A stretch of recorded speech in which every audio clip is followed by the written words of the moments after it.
To the children, the town was their whole world. To the adults, knowing better, Derry, Maine was just their hometown. Familiar, well-ordered, a good place to live.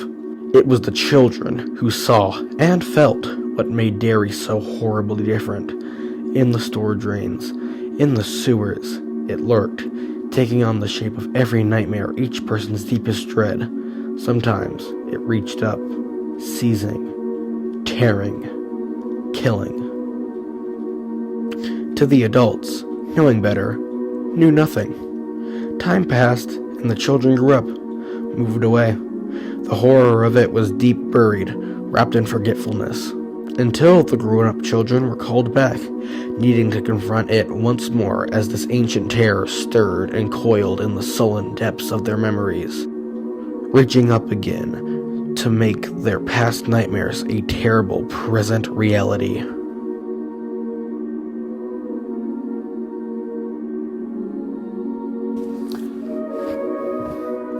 Hello everyone, my name is Brayden, and welcome back to my channel. Today, I'm going to be doing a video that I've been wanting to do for a while, and that is the It book review.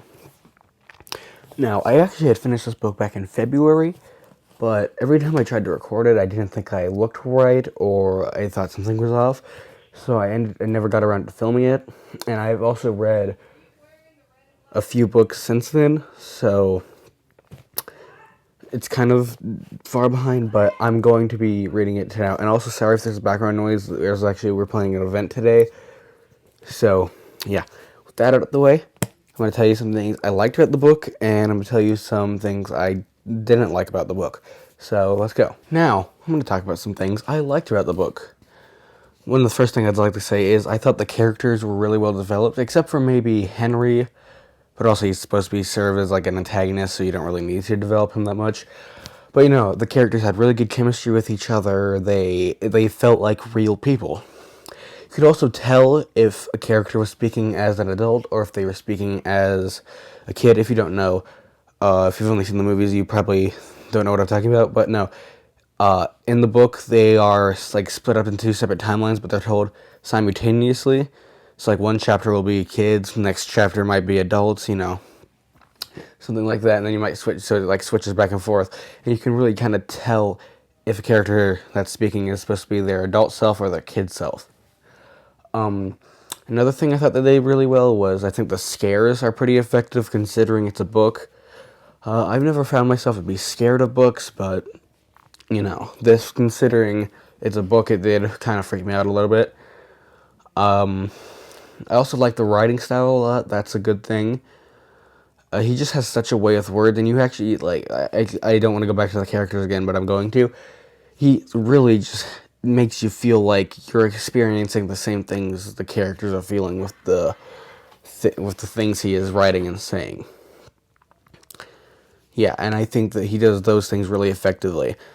Now I'm going to go into some things I didn't like about the book, which were, I did think that Henry's character was a little underdeveloped, like I had said. Also, she was pretty underdeveloped as well.